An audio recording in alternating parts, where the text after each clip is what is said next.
Hello everyone, this is part 23 of the recent watches. It's been 2 weeks. It shows on YouTube as 2 weeks. I don't know if it's closer to 14 days or 20. I think until it goes to 21 it will then show as 3 weeks. I've watched 3, 6, 9, 12 films in that time. And a few series. I will show them, I won't talk about them too much because obviously this is a film channel, but a few of the series I've watched are on physical media, so I will mention them quickly because if I hadn't watched those, took up like 10 hours or so of viewing time, then could have probably watched another 6 films or so. Quite a lot of horror. Obviously it is October, so I know a lot of people are doing 31 days of horror, watching just horror. I've got 1 or 2 things in here that aren't horror or kind of light entry point horror. I will talk to them. Try not to talk to my films. Talk about them when I get to them. I will say, if you haven't seen it, did upload a video yesterday. So this I'm recording on Wednesday morning. Should upload it Wednesday if I get time. Uploaded one yesterday. Gift from Roy. Thank you, Roy. Gifts from Stuart. Thank you, Stuart. Gift from a lady in work. You won't know her. And few charity shop things I picked up, but not plugging that video so much for me to get some views, but so everyone can see how generous Stuart and Roy are, and I'm sure you know their channels, but obviously I do speak about their channels and put a link and things, so go and watch that if you haven't heard of those top blokes. Trying to think what else I was going to say before I start. I am actually thinking of doing like top 10 entry level horror films, so people that's got younger children that are trying to get them into horror, but starting quite mild. So, for example, the original Ghostbusters film, it's got kind of spooky elements, but it's not too much. I remember I watched that when I was about 4 or 5 years old, and me and my sister used to get scared of, I can't remember her name, but there's the library ghost, and she turns around and I think she like shushes them, and then she sort of turns into a crazy ghost. That bit used to scare us, but the rest we was okay with. But I've got look to do a video on that, so look forward to that one, a visual kind of thing. Right, I'll get on with showing these recent watches. I've already waffled on for almost 3 minutes. So the first one I watched almost 2 weeks ago, but I can remember it, is The Woods. It's a Blu-ray rather than a 4K, new release from Arrow. Not going to lie, if I would have seen it with this cover, it is obviously reversible. Let me take the slipcase off. Oh, actually, I don't know if you can see that in the glare, but no, it's not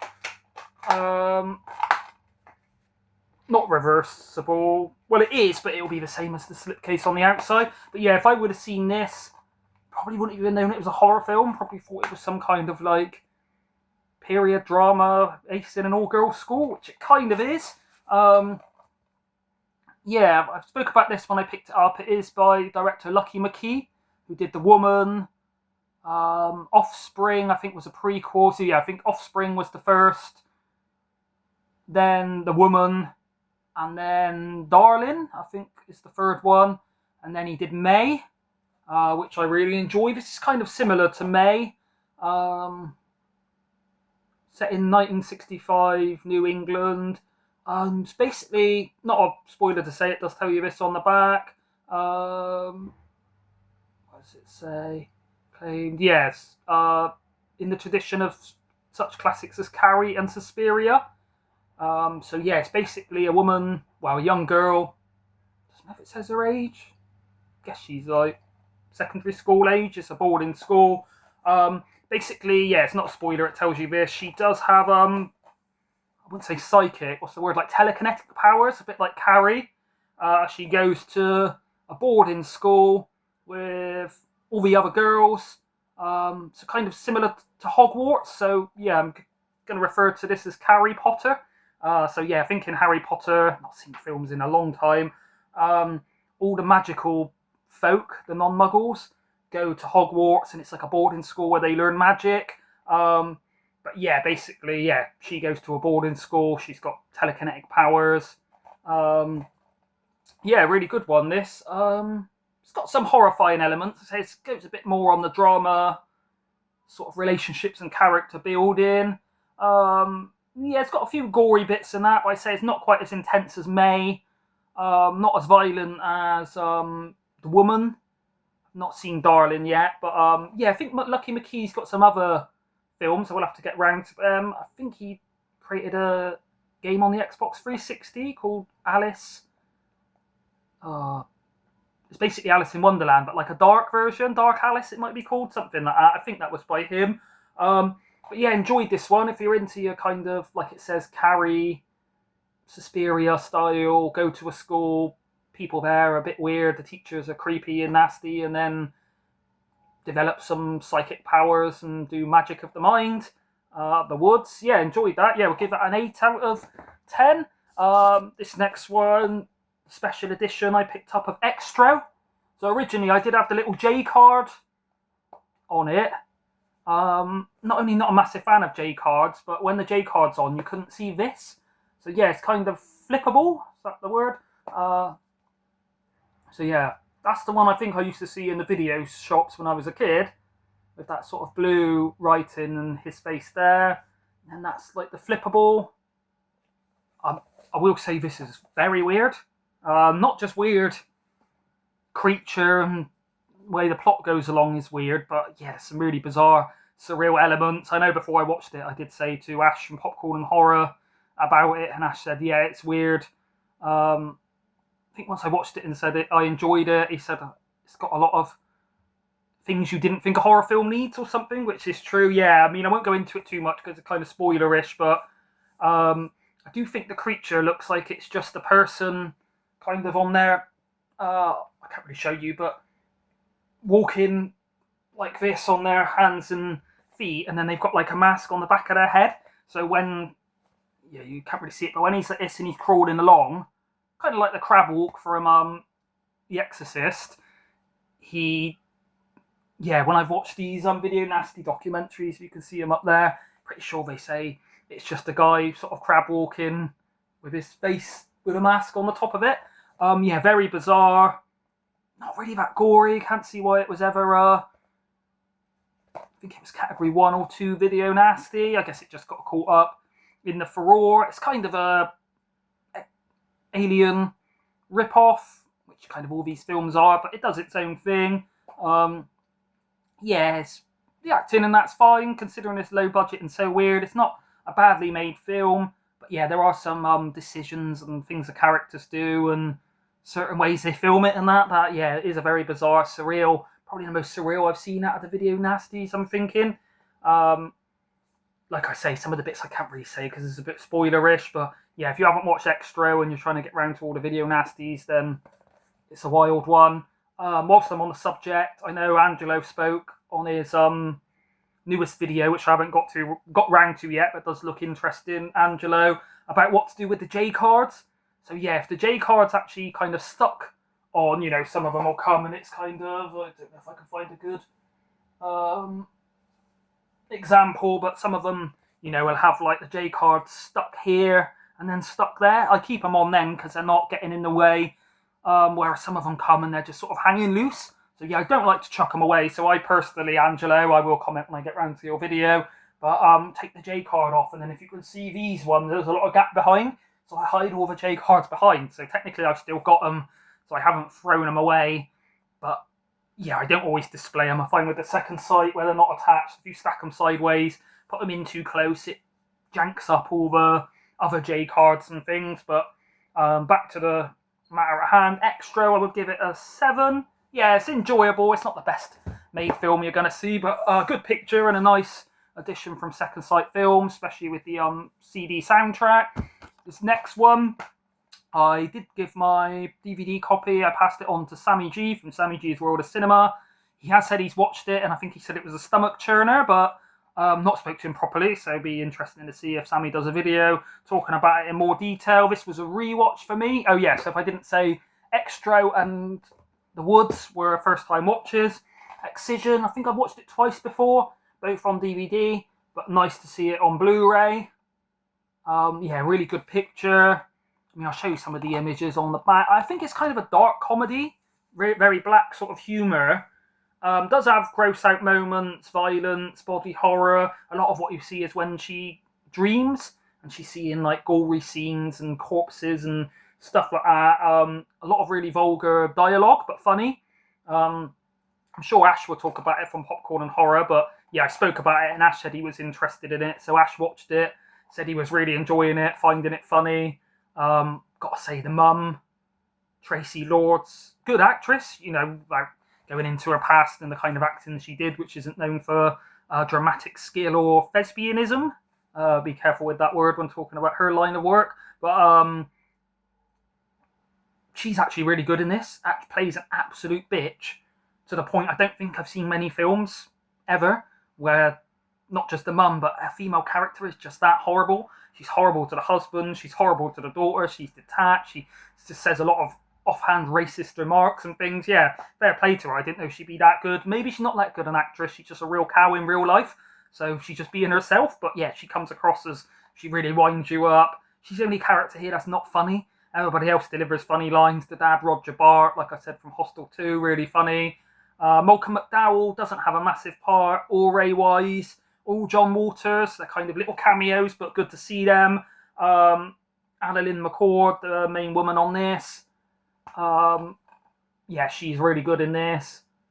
Goes from sort of the bits when she's got no makeup and it looks like they give her like really hairy prosthetic eyebrows and things. Whereas once you see her in the scenes with all the makeup and stuff on, she is like an attractive woman, but they sort of try to make her look more like dowdy and geeky. She's a kind of unpopular girl at school that no one wants to be friends with. Yeah, it's a lot of sort of sexual sadism and yeah, it's intense, but in a kind of dark comedy. It's not like Salò or Serbian film where it's all dark and depressing.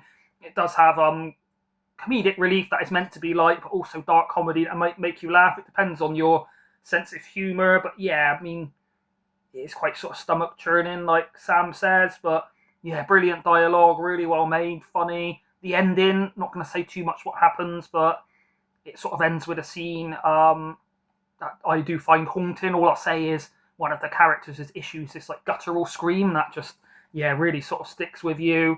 But yeah, always been a fan of this, and yeah, more times I watch it, the more I seem to enjoy the vulgar humour, and it seems to be all practical effects rather than CGI. All looks really good. Yeah, really well shot. Great cinematography. It's got really clean, sort of clinical feeling. A lot of the bits when she's in like a sort of hospital room and it's all white and ceramic, and then the blood sort of really lights up in comparison to the clean kind of surfaces and things. But yeah, I'd give that an 8.5, bordering on a 9. One of my favourite. Recent, is it a horror? Is it a straight up horror or like a really dark comedy with some horror elements? Sure, Ash will let me know in the comments, but yeah, don't think people could watch it and say it's not a well-made film, but they might watch it and say, wow, that was too much, it was disgusting. Yeah, it's more gross than sort of violent, I would say. This one, not really a horror, but I mean, it does say on the back, contains mild horror and violence, and yeah, after watching especially Excision, which is quite an intense, disturbing kind of film, I wanted something a bit more light-hearted, but still with a Halloween kind of theme.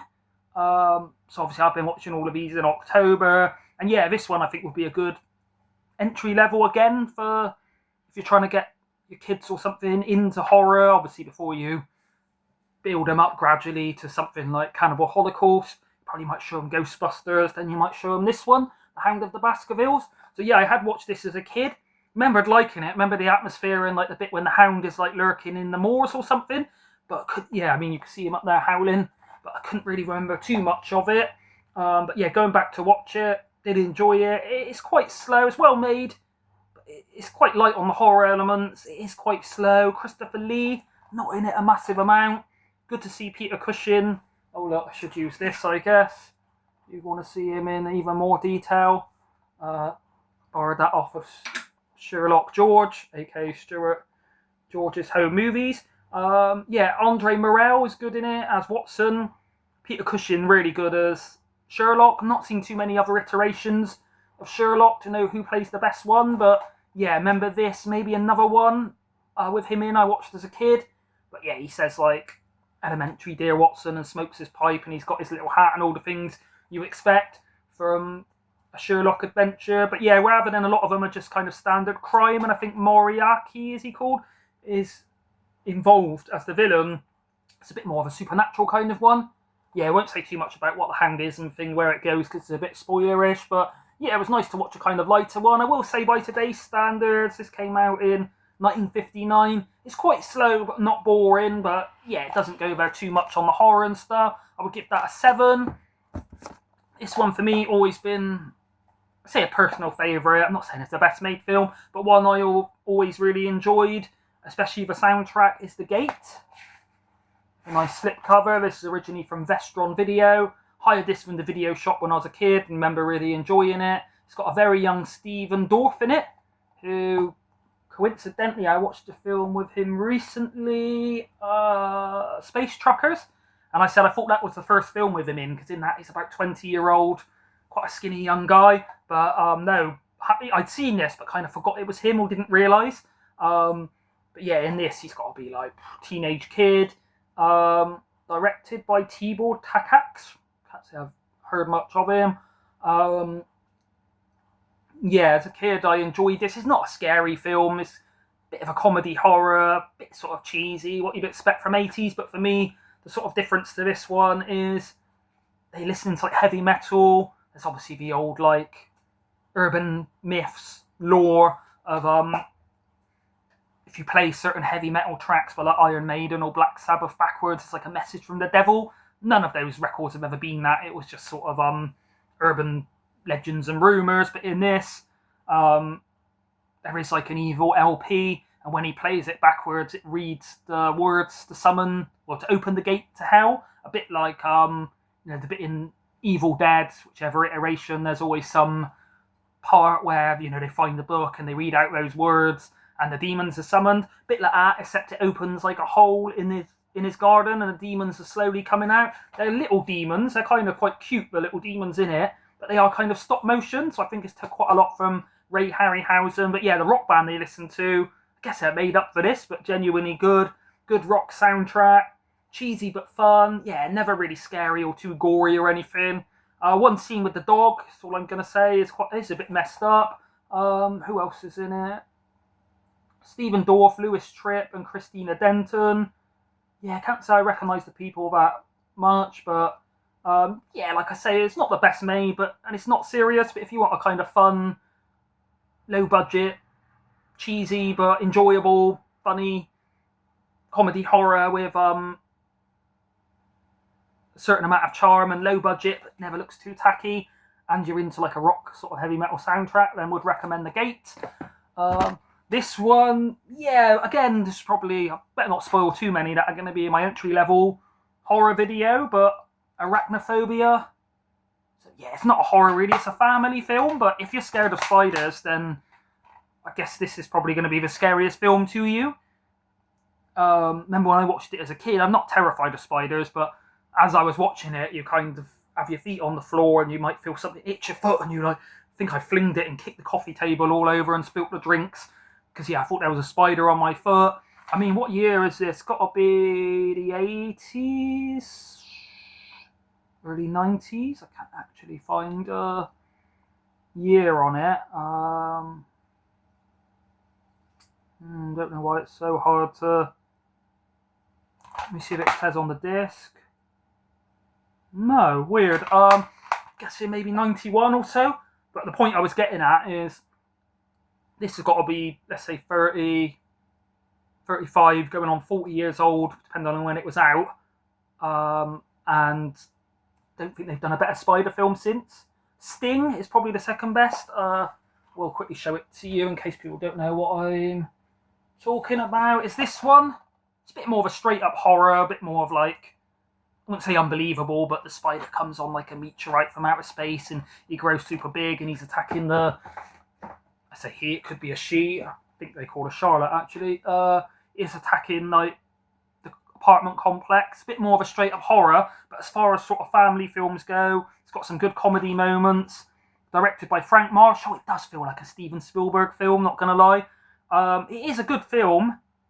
I mean, it's presented by Amblin Entertainment, which is Steven Spielberg's company, so he produces this. Directed by Frank Marshall. Yeah, I think maybe if it was done by Steven Spielberg, it'd be up there of like E.T. and Jaws and things as like a classic. I think a lot of people respect it, but maybe it's not just quite on those levels. Yeah, it's well done. Jeff Daniels, Julian Sands, Harley Jane Kozak, and John Goodman. He's really good as, no pun intended, good as the bug exterminator. Julian Sands, this like British guy that collects the bugs from the tropical rainforest. Jeff Daniels went on to be in Dumb and Dumber. Yeah, I know a few people really scared of spiders. They're arachnophobic and they just can't watch this. But yeah, it is sort of like it's a PG. It's got a few moments where people are sort of killed by the spiders and you see the aftermath of their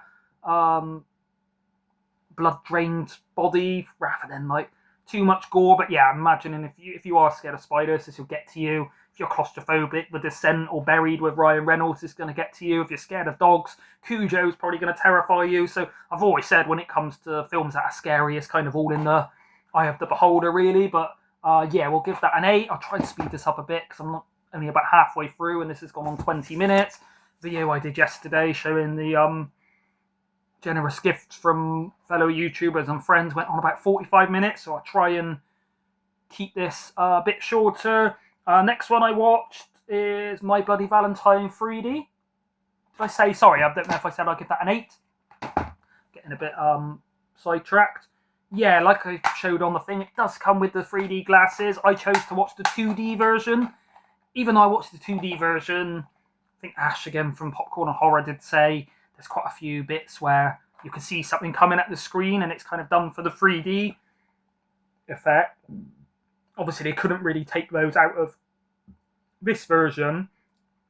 I'm guessing if you watch the 3D version, have the same amount of bits that pop out the screen, but maybe they'd have that red and blue around it to sort of make it 3D. Yeah, I've not seen the original, but yeah, I did enjoy this. When it first started, I was thinking, oh, I don't think this is my kind of thing, just because the characters, when it sort of starts, were very vacuous and didn't like them.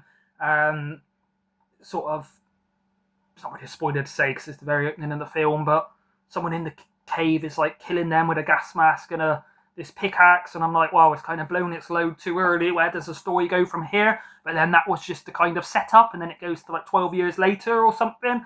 But yeah, the killer quite iconic with his pickaxe and his gas mask. Quite a few twists along the way to who the killer is. The main characters, once you see the proper ones, they are not too vacuous and hateable. You know, they didn't annoy me as much as like the people from Starry Eyes or Clown in a Cornfield or things like that. They've got a bit more depth to them. Yeah, a lot of scenes in the mines and things, which I've said a few times I really like. Things filmed in subterranean scenes. Yeah, 18 contains strong gory violence, horror and sex. Yeah, some quite sort of full frontal nudity and things, mostly just this one woman doing it. Yeah, really gory, not just in terms of blood, but some of the killings, very spiteful. Obviously, he's not just using the pickaxe. You think, oh, he just hit him with it, but you know, it'll go through here and out their chin, then he'll lift them up through the ceiling, then use his foot to like rip them off. Yeah, it's quite brutal. Yeah, obviously a first time viewing. I think if I had seen this back when I'd watched 13 Ghosts and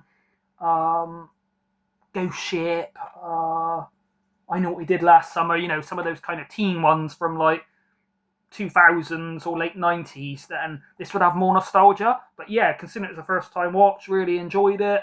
Well made. Would have to see the original. I'm not saying this is better than the original, but yeah, entertaining, never boring, never too predictable. Some cliches, but it kind of sets up the cliches and tropes and then challenges them a bit. But yeah, give that 7.5. Yeah, enjoyable. I don't think you're going to say, yes, you know, technically one of the best horror films you've ever seen. It's no Rosemary's Baby, but it's a fun film. This one, quite pleasantly surprised by The Cottage. I think you can only get this on DVD. British film, directed by Paul Andrew Williams. Not sure I know anything else by him, but does star Andy Serkis. So yeah, Stuart, I know, is a fan of Andy Serkis, and he did get on with Death Watch. Andy Serkis is good in that. Probably an even better character in this. He gets a lot more screen time. Reece Shearsmith, who was out of The League of Gentlemen, Inside Number 9 and Psychoville. He's really funny in this. Steve O'Donnell, Jennifer Ellison, better actress than I thought. I think she might have been in Brookside or something before she was in this. She's quite young in it. I think she was like in FHM and Nut magazines and kind of like a poster girl of the time. But yeah, her acting is good. She plays this Liverpudlian girl with a really strong Liverpool accent, which I guess she really is. But she delivers the comedy bit. She's not really a spoiler to say on the back. Once they kidnap her, she's basically beating him up, even though she's tied up. She headbutts him, breaks his nose, and jumps on him. And then her dad's coming to rescue her, and he's like a gangster. And yeah, it's not only got quite a lot of bits that made me laugh, a lot of dark humour, but also if you're into like Number 9 kind of humour, it's the way a lot of it goes. Andy Serkis he plays some funny bits, but then there's bits when he gets serious, when he's quite intimidating and crazy. Yeah, goes in a way you're not expecting. Starting along as a kind of kidnapping film, and then won't say what happens, but there's a kind of twist halfway through, kind of a bit reminiscent of Hatchet, if you see those films. Yeah, genuinely made me laugh. Good script, well shot, never boring. I'd say the first hour or so, it's kind of more of a crime drama with comedy than horror, although there is some gore elements. Yeah, it's not until later the horror sort of starts, but yeah, kind of similar to Severance, I'd say, if you've got like the sort of horror and gore of Severance, but with a bit more of like a kidnapping, almost Reservoir Dogs, but in a cottage. Yeah, I can't really say too much without spoiling it, but yeah, first time watch, really enjoyed that one. It's quite pleasantly surprised. Yeah, I would recommend that if you're into your British horror comedies. 18, like it says, contains very strong language and bloody violence. Yeah, people's feet his bit when Reece Shearsmith's foot gets chopped off, and then there's a joke about it. It's quite funny. Yeah, I'd give that a 7.5. Did enjoy that. This one, obviously people probably see me pick it up, but finally got round to watching it. It's Creepshow 2, so I will say the picture on this 4K looks brilliant. Obviously I've seen this a lot of times, I'm not going to go over it too much.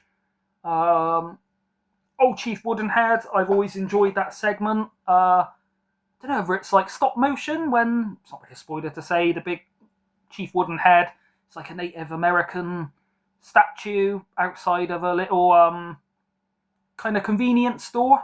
The couple that own the convenience store, I'm guessing it's George Kennedy and Dorothy Lamour. Not only good actors, but a really genuinely likeable couple. They're sort of really nice people, especially the guy.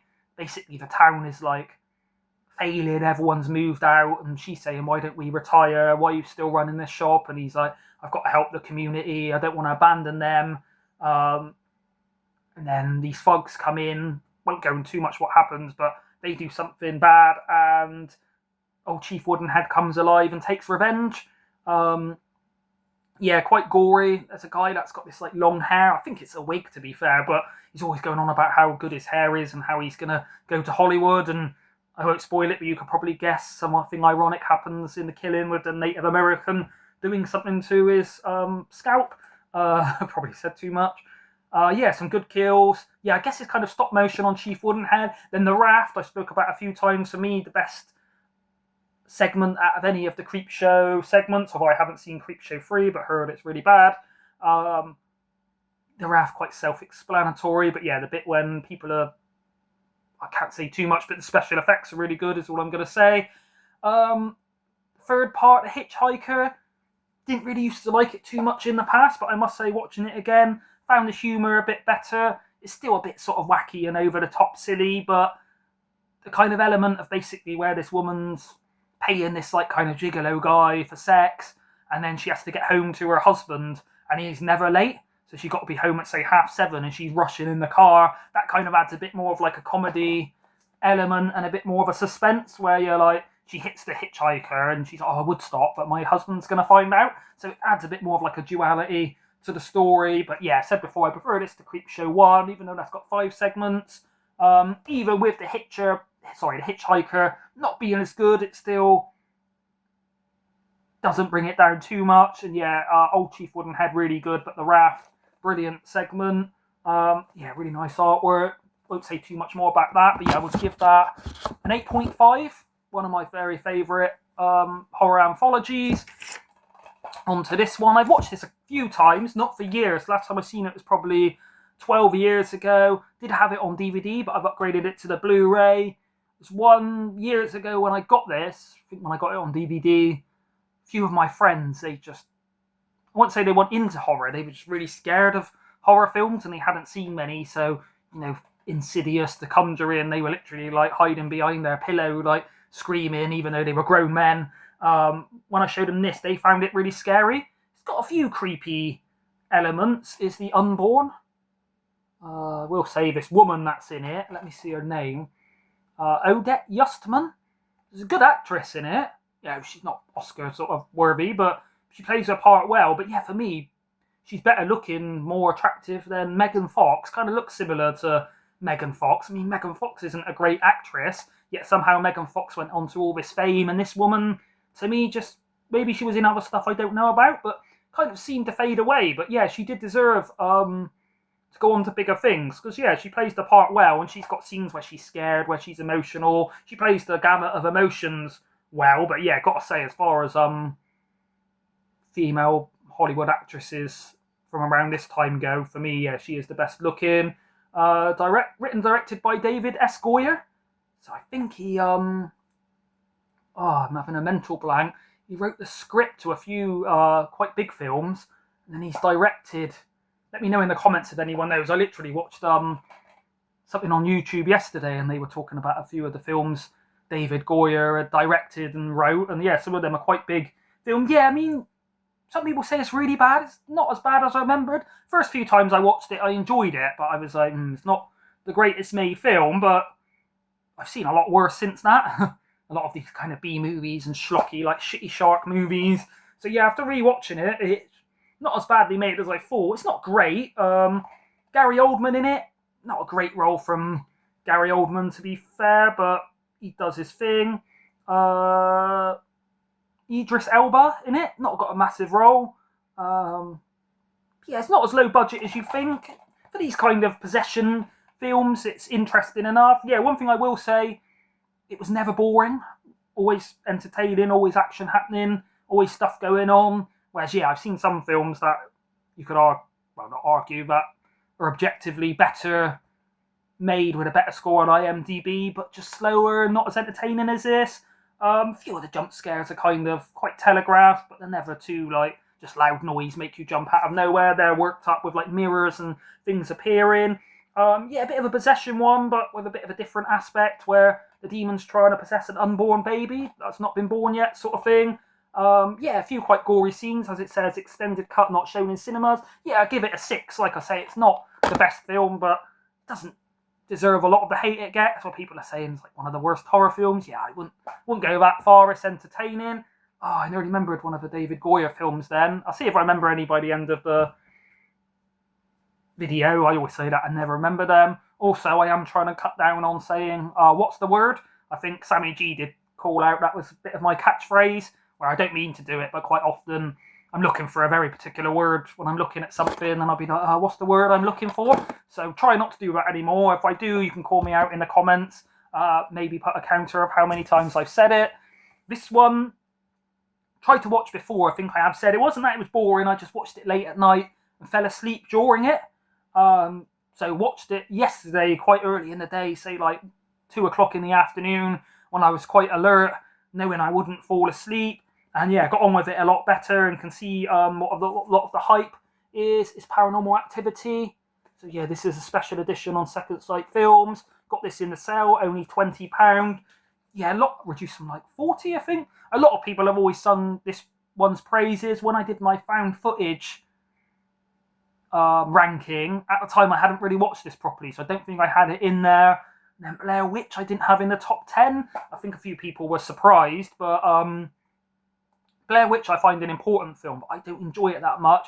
Whereas yeah, after rewatching this, would probably go up into my top 5. It would probably still have Borderlands, Grave Encounters, Wreck would be above it. Maybe a couple more. The Bay I quite like. But yeah, not only well made, creepy. I mean, I don't really believe in ghosts, like I've said, or demons, whatever it's meant to be. But obviously I can suspend disbelief. And while I'm wrapped up in a film, especially The Conjuring 2. I'm not thinking, there's no way this nun's real. I'm kind of getting wrapped up, and there are sort of creepy scenes. And yeah, this has a few creepy bits. I got to say, there's a lot when it's just, it feels believable and the acting's really natural between the couple. There's a lot of scenes when they're just talking, they're not doing much, but it never gets boring. Yeah, it did make me jump. The sound design on it really good, especially when you hear like the demon growl and the door slams. I think I would probably have to watch this with my headphones, or if you've got surround sound to get the most out of it. But yeah, as far as keeping it low budget and simple, but making an effective horror, yeah, this one is up there. Kind of never really gave it too much chance before.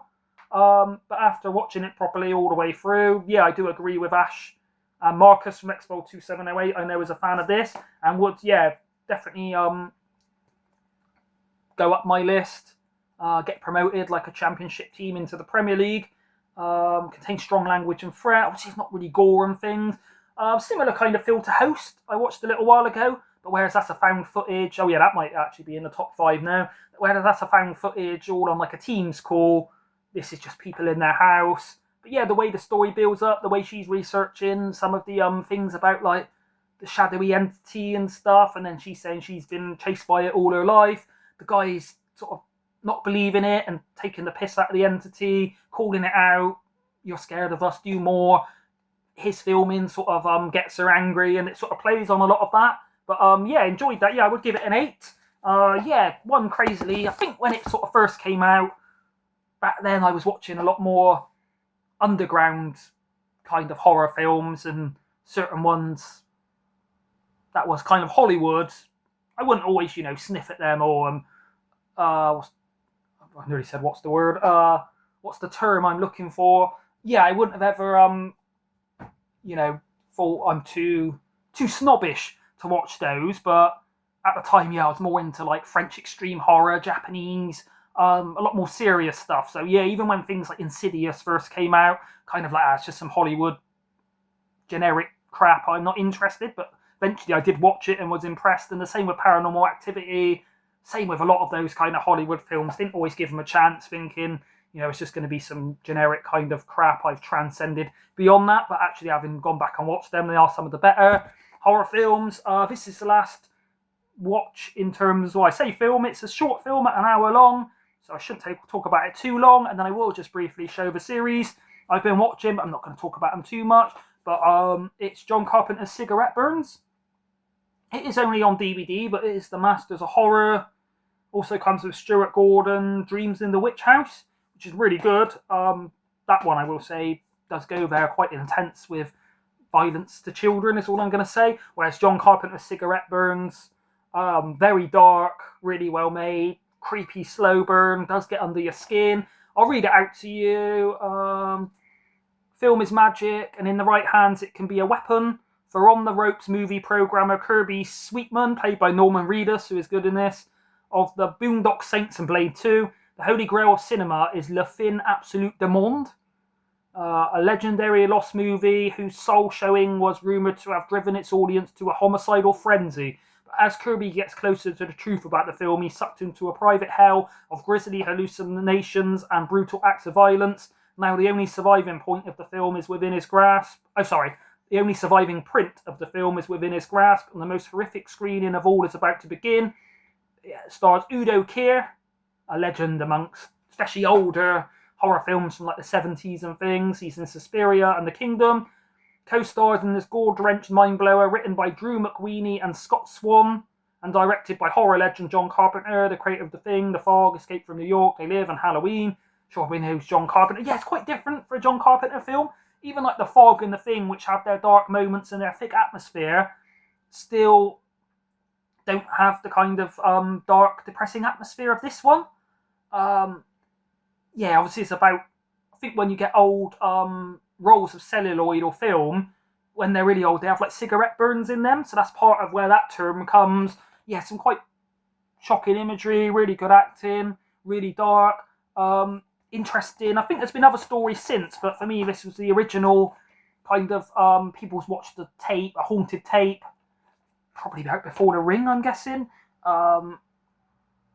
It's not so much once you've watched the tape, something's going to come and get you, like in a lot of these cursed kind of tape films. It's more, yeah, it's known as like a really disturbing, crazy film, and anyone who watches it turns homicidal. So I think everybody in the cinema when it first played sort of butchered each other. So then they're keeping it under lock and key. But this sort of collector guy basically pays a hired private detective in Norman Reedus, playing Kirby Sweetman, to go and get it, and then he gets into like an underworld. I mean, I won't say too much, but that guy on the front, it's kind of like a fallen angel, and they do something to him in the original. Yeah, you do see clips of the original tape they're talking about when they sort of end up watching it, and yeah, it's got quite intense imagery and stuff. Doesn't go too far into it. You know, it is an 18. It was originally screened for TV. Yeah, I think it's an underrated John Carpenter. Maybe this or Takashi Miike. Oh, what was it called? He's done 2 segments. I think his segment called The Box, not only good, but really disturbing, nasty torture, hard to watch. But yeah, this is one of the better ones out of the segments I've seen from the Masters of Horror. I do have 2 of the box sets up there as well. And yeah, I think when I did my ranking, I did have this quite high up actually in John Carpenter's films. It's, like I say, very different for John Carpenter. It's got a lot of his hallmarks, got some really creepy music in the titles and that, but especially when they're watching the film. Yeah, some quite nightmare imagery and good acting. Yeah, I would recommend that. I'd give that, probably an 8 out of 10 as well, the same as Paranormal Activity. So that's all the films I've watched. Hopefully I haven't gone on too long. Then I will just briefly show these, but I'm not really going to talk about them. But even though I watched every single episode of this, and there's 2 series, I think there's about 20 episodes. Each episode's only like 5 minutes long, so it only lasts about 3 hours to watch the whole thing. Is Trapdoor, complete collection. Willie Rushton doing the voice. Yeah, it was on when I was a real young kid. Used to kind of find it a bit creepy, but I kind of like the intro, and anyone that's seen it, I know Ash from Popcorn Horror knows about the little song, Don't You Open That Trapdoor, because there's something down there. It's claymation, kind of Wallace and Gromit style animation, but all set in like a dark kind of cellar, and there's a trapdoor and different monsters come out of it each day, and then upstairs is like a master, like a monster you never really see, and he's commanding his slave Burke to feed him and things. Kind of comedy, again, a bit of an entry-level horror, but just thought I'd mention it in case anybody can remember Trapdoor. It still stands up. Each episode's only 5 minutes. It's just plasticine animation, but it does have its own certain kind of charm. And then I will just mention these briefly, because I know Sammy G is a fan of these. Anyone that's seen, I did gift the series to Sammy. It's not a case I sent him my one, so I got an upgrade. We were talking about it, and then I said to him, I'll keep a lookout for them in the charity shops. And yeah, I think I found all 3 seasons and the live show, which I sent to Sammy for like a couple of £1. But yeah, it's a Mighty Boosh. I've watched season 1, 2, and 3. So that's about 10 hours worth. Yeah, for me, one of my favourite sitcoms. I know it's not going to be for everyone. It's very surreal and weird, but yeah, there's not many shows I've ever watched that resonate with me as much as this does, in kind of the dark comedy, the weirdness, the sort of characters they create. There's like a main kind of villain. Throwback sort of references, like the Betamax Bandit is angry because he's an obsolete format. The Crack Fox, the Hitcher. Yeah, it's just a very wacky, wild kind of musical. Each episode has a few songs. Not only are the songs funny and bizarre and weird, but they are actually well created songs in my opinion.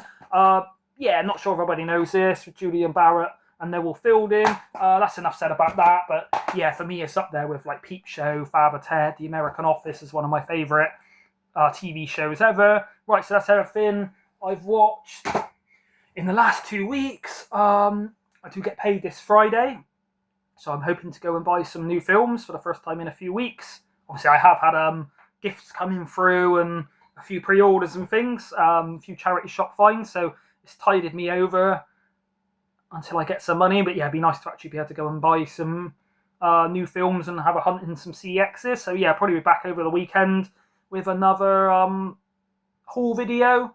But yeah, it's everything I've watched. Quite horror-based, few kind of lighter, like Arachnophobia, Hound of the Baskervilles, and I've already forgot what the other one was. But yeah, most people, I guess, are doing all their horror thing. I might get a bit burned out of horror. end up watching Mary Poppins or something, watch this space. Right, thank you everybody for watching. I'll be back soon with another video. Hopefully I haven't gone on too long. And yeah, thank you to Stuart and Roy for the recent gifts. Very generous guys. I'll link everybody down below who I've mentioned. Thank you, bye.